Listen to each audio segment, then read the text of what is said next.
Hello ಎಲ್ಲರೂ ಹೇಗಿದ್ದೀರಾ? I hope ಎಲ್ಲ ಚೆನ್ನಾಗಿದ್ದೀರಾ ಅಂತ ಅಂದ್ಕೊಳ್ತೀನಿ. ಇವತ್ತಿನ ವಿಡಿಯೋದಲ್ಲಿ ಮದುವೆ ಮನೆ ಶೈಲಿಯ ಕೇಸರಿಬಾತ್ನ ಯಾವ ರೀತಿಯಾಗಿ ಮಾಡೋದು ಅಂತ ನೋಡೋಣ. ನಾನು ಹೇಳ್ಕೊಟ್ಟಿರುವಂತಹ ಸಣ್ಣ ಪುಟ್ಟ ಟಿಪ್ಸ್ನ ಫಾಲೋ ಮಾಡಿಬಿಟ್ರೆ ಇಷ್ಟೇ ಸಿಲ್ಕಿಯಾಗಿ ಹಾಗೆ ಸ್ಮೂತ್ ಆಗಿರುವಂಥ ಮದುವೆ ಮನೆ ಸ್ಟೈಲ್ನಲ್ಲಿ ಕೇಸರಿಬಾತ್ನ ನೀವು ಮನೆಯಲ್ಲೇ ಪ್ರಿಪೇರ್ ಮಾಡ್ಕೊಂಡು ಬಿಡ್ಬೋದು. ಯಾರಾದರೂ ಗೆಸ್ಟ್ ಬಂದಾಗ ಕ್ವಿಕ್ಕಾಗಿ ಏನು ಮಾಡ್ಕೊಳ್ಳೋದು ಅಂತ ನೋಡುವಾಗ ಈ ಕೇಸರಿಬಾತ್ ನಿಮಗೆ ಖಂಡಿತ ಯೂಸ್ ಆಗುತ್ತೆ. ಸೊ ವಿಡಿಯೋನ ಈಗಲೇ ಲೈಕ್ ಮಾಡಿ, ಕಮೆಂಟ್ ಮಾಡಿ, ಜೊತೆಗೆ ಸಬ್ಸ್ಕ್ರೈಬ್ ಆಗಿಲ್ಲ ಅಂದರೆ ಖಂಡಿತ ಸಬ್ಸ್ಕ್ರೈಬ್ ಮಾಡ್ಕೊಳ್ಳಿ. ಹಾಗೆ ಈ ವಿಡಿಯೋನ ಡೌನ್ಲೋಡ್ ಮಾಡಿ ಸಹ ಇಟ್ಕೊಳ್ಳಿ. ಮೊದಲಿಗೆ ನಾನಿಲ್ಲಿ ಒಂದು ಪ್ಯಾನ್ಗೆ 1 ಸ್ಪೂನಷ್ಟು ತುಪ್ಪ ಜೊತೆಗೆ 1 ಸ್ಪೂನಷ್ಟು ಎಣ್ಣೆ ಹಾಕ್ಕೊಂಡಿದ್ದೀನಿ. ಸಾಮಾನ್ಯವಾಗಿ ಮದುವೆ ಮನೆಗಳಲ್ಲಿ ಮಾಡುವಂಥ ಕೇಸರಿಬಾತ್ಗೆ ಎಣ್ಣೆ ಅಥವಾ ಡಾಲ್ಡಾ ತುಂಬಾ ಬಳಸ್ತಾರೆ, ಅದಕ್ಕಾಗಿ ನಾನಿಲ್ಲಿ ಹಾಕ್ಕೊಂಡಿದ್ದೀನಿ. ಇದಕ್ಕೆ ದ್ರಾಕ್ಷಿ ಮತ್ತು ಗೋಡಂಬಿನ ಹಾಕಿಬಿಟ್ಟು ಲೋ ಫ್ಲೇಮ್ನಲ್ಲೇ ಇದನ್ನು ಚೆನ್ನಾಗಿ ಹುರ್ಕೊಳ್ಬೇಕು.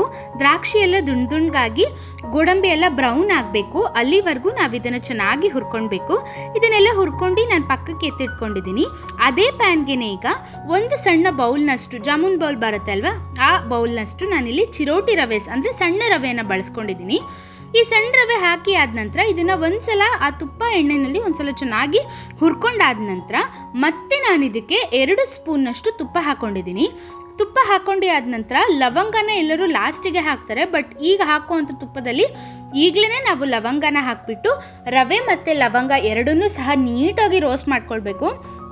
ಎಲ್ಲಿವರೆಗೂ ಅಂದರೆ ಘಮ ಬಿಡಲಿಕ್ಕೆ ಸ್ಟಾರ್ಟ್ ಆಗುತ್ತೆ. ರವೆ ಜೊತೆಗೆ ಲವಂಗ ಎರಡೂ ಸಾರಿ ಚೆನ್ನಾಗಿ ಘಮ ಬಿಡಲಿಕ್ಕೆ ಶುರು ಆಗ್ತಿದೆ ಅನ್ನೋ ಟೈಮ್ನಲ್ಲಿ ನಾವು ಇದನ್ನು ಆಫ್ ಮಾಡ್ಕೊಳ್ಬೇಕಾಗುತ್ತೆ. ಈ ಒಂದು ಕೇಸರಿಬಾತ್ಗೆ ಮೇನ್ ಅಂದರೆ ನಾವು ಯಾವ ರೀತಿಯಾಗಿ ರವೆ ಹುರ್ಕೊಳ್ತೀವಿ ಅಷ್ಟು ಚೆನ್ನಾಗಿ ನಮಗೆ ಕೇಸರಿಬಾತ್ ಬರುತ್ತೆ. ಇಲ್ಲಿ ನೋಡಿ ರವೆ ಎಷ್ಟು ಸಿಲ್ಕಿಯಾಗಿ ಅಂಟ್ಕೊತಾ ಇದೆ ಒಂದಕ್ಕೊಂದು. ಈ ರೀತಿಯಾಗಿ ಬಂದರೆ ನಾವು ಮಾಡ್ಕೊಳ್ಳೋವಂಥ ಕೇಸರಿಬಾತ್ ಪರ್ಫೆಕ್ಟಾಗಿ ಬರುತ್ತೆ ಅಂತಲೇ ಅರ್ಥ. ಈಗ ನಾನು ಆ ರವೆನ ಒಂದು ಪ್ಲೇಟ್ಗೆ ತೆಗೆದಿಟ್ಕೊಂಡು ಅದೇ ಕಡಾಯಿಗೆ ನಾನು ರವೆ ಎಷ್ಟು ಅಳತೆಯಲ್ಲಿ ತೊಗೊಂಡಿದ್ದೆ, ಯಾವ ಬೌಲ್ನಲ್ಲಿ ತೊಗೊಂಡಿದ್ದೆ ಅದೇ ಬೌಲ್ನಲ್ಲಿ 2.5 ಕಪ್ನಷ್ಟು ನಾನು ನೀರನ್ನ ಹಾಕ್ಕೊಂಡಿದ್ದೀನಿ. ಇದಕ್ಕೆ ನೀರನ್ನ ಚೆನ್ನಾಗಿ ಕುದಿಸ್ಕೊಳ್ಬೇಕು. ನೀರನ್ನ ನೀವು ಚೆನ್ನಾಗಿ ಕುದಿಸ್ಕೊಂಡಲ್ಲೇ ನೀವು ರವೆನ ಹುರ್ಕೊಂಡಿರೋ ರವೆ ಹಾಕಿಬಿಟ್ರೆ ಫುಲ್ಲು ಗಂಟು ಆಗ್ಲಿಕ್ಕೆ ಸ್ಟಾರ್ಟ್ ಆಗಿಬಿಡುತ್ತೆ. ಅದಕ್ಕಾಗಿ ನೀರನ್ನ ಚೆನ್ನಾಗಿ ಕಾಯಿಸ್ಕೊಳ್ಳಿ. ಈ ಕಾದಿರುವಂಥ ನೀರಿಗೆ ನಾನು ಸ್ವಲ್ಪ ಯೆಲ್ಲೋ ಕಲರ್ ಫುಡ್ ಕಲರ್ನ ಹಾಕಿದ್ದೀನಿ ಅಷ್ಟೇ. ಇದನ್ನು ಹಾಕಿಬಿಟ್ಟು ನೀರು ಈ ರೀತಿ ಚಳ್ಳಮಳ್ಳ ಚೆನ್ನಾಗಿ ಕುದಿಬೇಕು. ಆ ಟೈಮ್ಗೆ ನಾವು ಹುರ್ಕೊಂಡಿರುವಂಥ ರವೆನ ಹಾಕಿಬಿಟ್ಟು ನೀಟಾಗಿ ಒಮ್ಮೆಲೆ ಅದನ್ನು ಚೆನ್ನಾಗಿ ಮಿಕ್ಸ್ ಮಾಡ್ಕೊಳ್ಬೇಕು. ಆವಾಗ ಯಾವುದೇ ರೀತಿಯಾಗಿರುವಂಥ ಗಂಟು ಆಗಲ್ಲ. ನೀವಿಲ್ಲಿ ನೋಡ್ತಾ ಇರ್ಬೋದು, ಒಂದೂ ಗಂಟು ಸಹ ಆಗಿಲ್ಲ. ಈ ರೀತಿ ಹಾಕ್ಕೊಂಡ್ಬಿಟ್ಟು ಇದನ್ನು ಒಂದ್ಸಲ ಚೆನ್ನಾಗಿ ಮಿಕ್ಸ್ ಮಾಡ್ಕೊಳ್ಳಿ. ತಕ್ಷಣವೇ ಅದು ಗಟ್ಟಿ ಆಗಲಿಕ್ಕೆ ಸ್ಟಾರ್ಟ್ ಆಗುತ್ತೆ. ಆಮೇಲೆ ಈ ಹಾಕ್ಕೊಳ್ಳೋವಂಥ ಪ್ರೋಸೆಸ್ಸಲ್ಲಿ ತುಂಬ ಮುಖಕ್ಕೆ ಸಿಡಿಯೋ ಚಾನ್ಸಸ್ ಇರುತ್ತೆ. ಸ್ವಲ್ಪ ಹುಷಾರಾಗಿ ಇದನ್ನು ಮಾಡ್ಕೊಳ್ಳಿ. ಈ ರೀತಿ ಎಲ್ಲದನ್ನು ಹಾಕಿ ಆದ ನಂತರ ಈ ರೀತಿ ಗಟ್ಟಿ ಆಗ್ಲಿಕ್ಕೆ ಬರೋವರೆಗೂ ನಾವು ಇದನ್ನು ಬಿಡದೆ ಮಿಕ್ಸ್ ಮಾಡ್ತಾನೆ ಇರಬೇಕು. ಈ ರೀತಿ ಒಂದು ಸ್ವಲ್ಪ ಗಟ್ಟಿ ಆಗಲಿಕ್ಕೆ ಶುರು ಆಗ್ತಿದೆ ಅನ್ನುವಾಗ ರವೆ ಯಾವ ಅಳತೆಯಲ್ಲಿ ನಾವು ತೊಗೊಂಡಿದ್ವಲ್ವ ಅದೇ ಕಪ್ನ ಅಳತೆಯಲ್ಲಿ ನಾವು ಇದಕ್ಕೆ ಸಕ್ಕರೆ ಹಾಕ್ಕೊಳ್ಬೇಕು. ಕೆಲವರು ಸಕ್ಕರೆ ಜಾಸ್ತಿ ಇಷ್ಟಪಡೋರಾದರೆ ಸ್ವಲ್ಪ ಸಕ್ಕರೆ ಜಾಸ್ತಿ ಹಾಕ್ಕೊಳ್ಳಿ, ಕಡಿಮೆ ಅಂದರೆ 1 ಬೌಲ್ ಎಕ್ಸಾಕ್ಟಾಗಿ ಕರೆಕ್ಟಾಗಿ ಬರುತ್ತೆ. ಸೊ ಸಕ್ಕರೆ ಹಾಕಾದ್ಮೇಲೆ ಮೇಯ್ನು, ಆ್ಯಕ್ಚುಲಿ ಸಕ್ಕರೆ ಹಾಕಿದ ತಕ್ಷಣವೇ ಗಂಟು ಆಗಲ್ಲ ಅಂತ ಅಂದ್ಕೊಂಡ್ಬಿಡ್ತಾರೆ. ಇಲ್ಲ, ತಪ್ಪು ಅದು. ಸಕ್ಕರೆ ಹಾಕಿದ ಕೂಡಲೇ ಸ್ವಲ್ಪ ಗಂಟು ಆಗುತ್ತೆ, ಯಾಕೆಂದರೆ ಅದು ನೀರು ಬಿಟ್ಕೊಳ್ಳುತ್ತಲ್ವ. ನನಗೂ ಇಲ್ಲಿ 1-2 ಗಂಟೆ ಆಯಿತು.